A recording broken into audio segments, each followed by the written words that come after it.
Welcome to Cheatlogue, where true stories of passion, betrayal, and shocking turns unfold. Tonight, we reveal a haunting tale of a husband who asked one harmless question at dinner, only to hear an answer that shattered his world forever. Stay with us because what followed will leave you speechless. The air that evening was heavy, one of those silent, suffocating nights where even your own home feels like it's watching you. I sat across from my wife, Emma, at the dinner table. The leftovers of a meal neither of us really tasted lay scattered between us. Her phone buzzed twice, each time making her glance too quickly, her lips curving with a faint, hidden smile. A knot pressed against my throat. Maybe it's just work, I told myself. But the truth had been clawing at my chest for weeks, like a trapped animal begging to be released. "Emma," I said, trying to sound casual, "what's your biggest wish today?" She didn't hesitate. She didn't even raise her head. Her fork clinked against the plate as she muttered, almost to herself, "Never to touch you again." The words sliced through the air like shattered glass. I froze, my mind refusing to process what I'd just heard. "What did you say?" She looked up then, her face pale yet defiant, as if daring me to challenge her. "You heard me, David. I don't want this anymore. I don't want you anymore."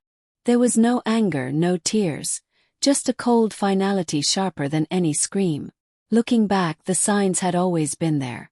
The late nights at work, the hidden phone, the sudden loss of intimacy, the private laughter over messages she never shared.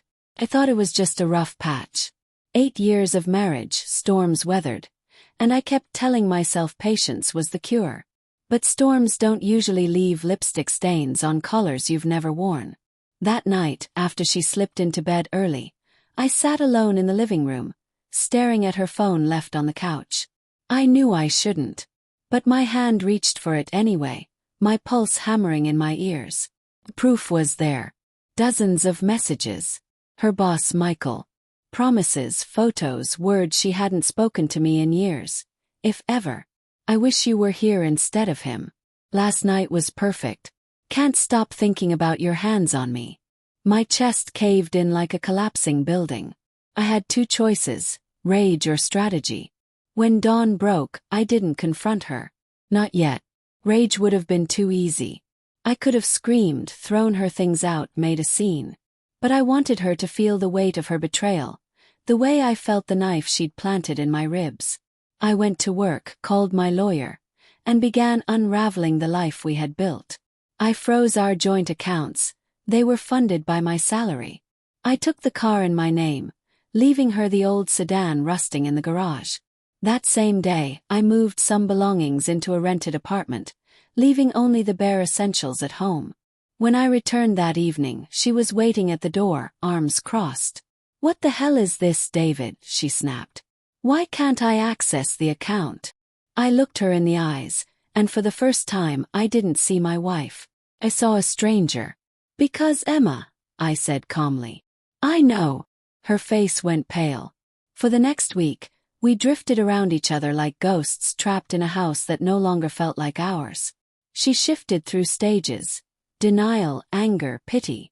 "You can't just ruin my life because you're hurt," she hissed one night, her eyes red. I let out a bitter laugh. "I ruined your life, Emma. You gutted our marriage and handed the knife to someone else." She threatened divorce, to take half of everything. But when my lawyer reminded her of the prenup she signed before our wedding, a document she once dismissed as a formality, her threats dissolved into dust. Weeks passed. I stayed in my apartment, rebuilding my routines, piecing myself back together with the quiet resolve of a man who had stared betrayal in the eyes and chosen not to drown in it. Then the messages began. At first, cold demands. "I need money for groceries. You can't just leave me like this." Then softer, "David, please. I made a mistake. Sorry." And finally, desperate. "I can't pay rent. Michael isn't helping. Please, I need you." I read them all. I didn't reply. One night, as the rain hammered against my apartment windows, there was a knock at the door. When I opened it, she stood there, soaked, shivering, mascara streaked across her cheeks. "David, please," she whispered. "I made a terrible mistake. He doesn't want me. I have nothing left. I looked at her for a long time. This was the woman I once loved with every part of my soul, now just a shadow of herself. Closure, not revenge.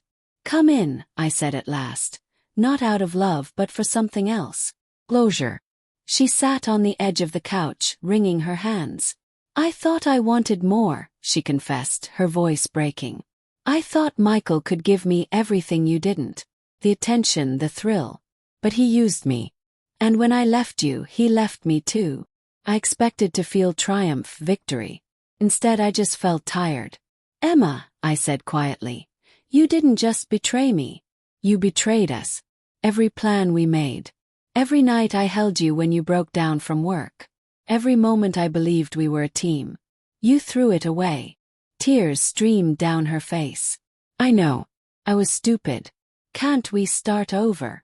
I shook my head slowly. No. Starting over means trust. And that's gone.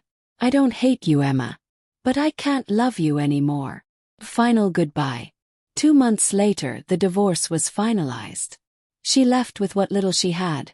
Clothes, a few pieces of furniture, and a stained reputation that followed her when whispers spread at work. I didn't ruin her life. She did. I simply stopped paying for the illusion. Standing outside the courthouse, papers in hand, the sun breaking through gray clouds, I felt something I hadn't expected, relief. Not victory. Not revenge. Just freedom. What betrayal leaves behind. People think betrayal ends with rage. But it doesn't. It ends with silence. With mornings where you no longer reach for the person beside you, because they're not there. And that's okay. I rebuilt slowly. Therapy. New routines. New friends. I even started running again. Something I'd abandoned years ago because Emma hated early mornings. Sometimes when the city is still and the air is crisp, I remember her words at that dinner table. Never to touch you again. And I smile. Not from bitterness, but because now I don't want her to either. Betrayal doesn't always arrive with slammed doors or screaming fights. Sometimes it comes quietly. In a sentence at dinner, a phone left on the couch, a smile meant for someone else. But survival is quieter still. It lives in the calm you find when you walk away. Not because you lost, but because you finally remembered your worth. Thank you for listening to this heartbreaking journey of broken trust and reclaimed strength. What would you have done in his place? Walked away or fought back harder? Share your thoughts below, and don't forget to like, subscribe, and ring the bell for more true life stories that reveal the darkest sides of love and loyalty. Until next time, this is Breakup Cheater, where every story leaves a scar and every scar tells the truth.